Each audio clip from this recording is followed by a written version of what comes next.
Hey guys, DIY channel here, and today I'll be showing you guys how to replace a wheel bearing. So some of the tools you will need is a jack and jack stands, a breaker bar, a 17mm wrench, 2 sockets, a 7/8 and a 3/4, a ratchet, a torque wrench which you rent for free at your local AutoZone, some PB blaster, and a few little extensions and some pliers. So let's get started. Alright, so to get started, we're going to go ahead and loosen those lug nuts right there. And then next, we're going to go ahead and jack up the car. A good spot to jack up the car will be right here. Right there. So yeah, let's go ahead and jack up the car. Now we can simply just remove the wheel. And remember, you can do this without a drill, but I'm going to use a drill to make things much faster and easier for me.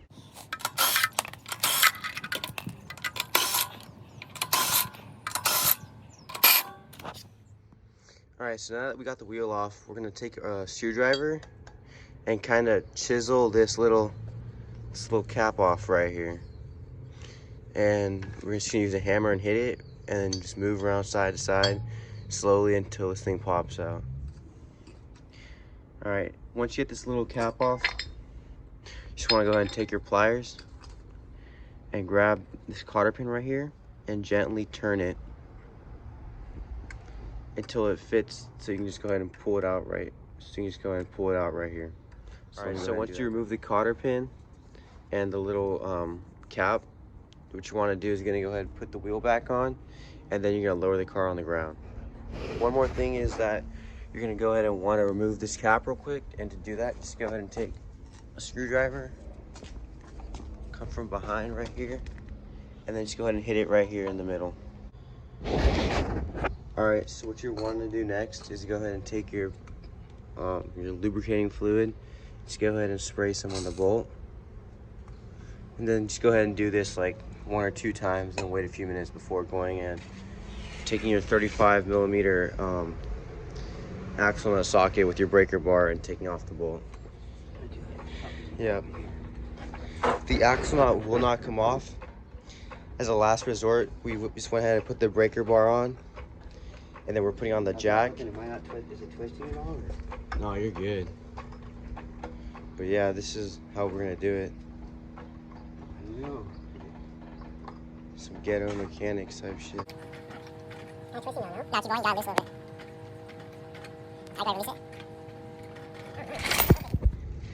Now that we got our axle nut off, what we're gonna do is go ahead and re-jack up the car, support it with the jack stand, and then we're gonna go ahead and take off the wheel. Alright, so now that we got the wheel off, we're gonna wanna go ahead and take off the caliper right here, but these bolts are kind of hard to get to with the ratchet. So we're gonna go ahead and turn the wheel to the right, or steering wheel to the right, so that way we have access to the back of this caliper. Alright, so we turned around the whole axle. So now we can access these bolts right here. This one and that one.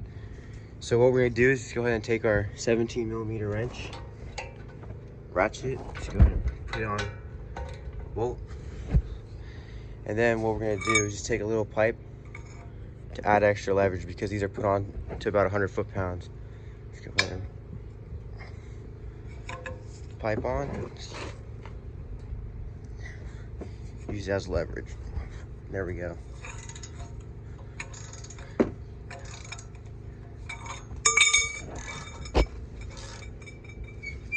Perfect, so we got that one off.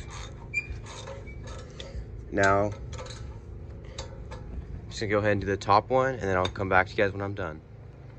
Alright, so before you take off the last bolt, it's always a great idea to get a bungee cord ready, or in my case, a jack stand, so that way I can take this caliper off and let it rest on this jack stand and not have it hanging from its brake lines.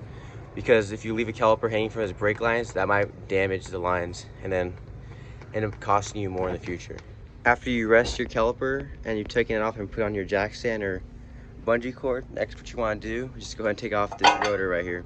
If it's stuck, just go ahead and give it a hit with the hammer and it'll come right off.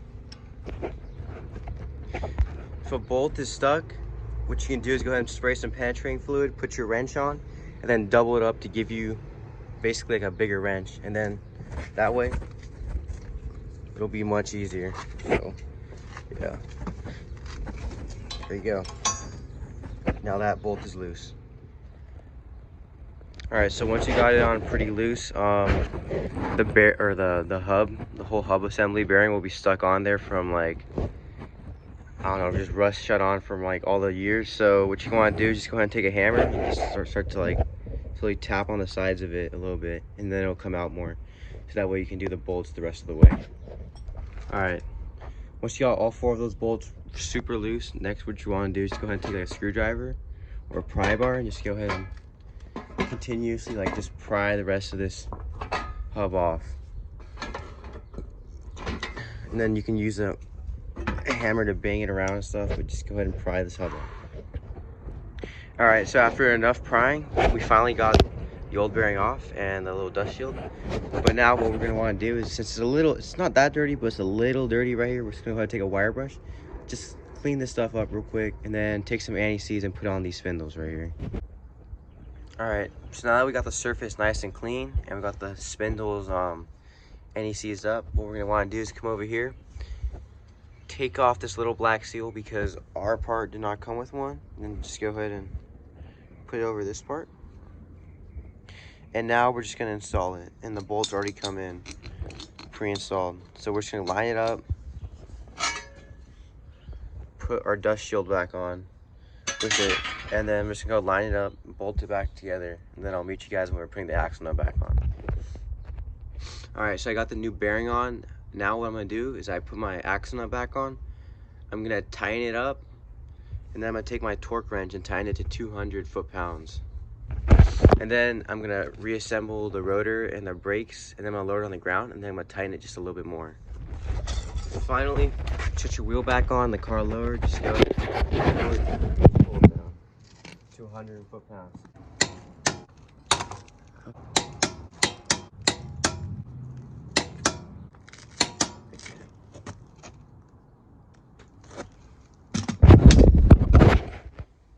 There you go, guys. That's how you put your own wheel bearing in. Took me about 2 hours. It was pretty easy, but this was my second time doing it, so I worked a little slow. But yeah, if you liked the video, like and definitely subscribe to see more of this. And please leave a comment down below on what I should do next. Thank you. Peace.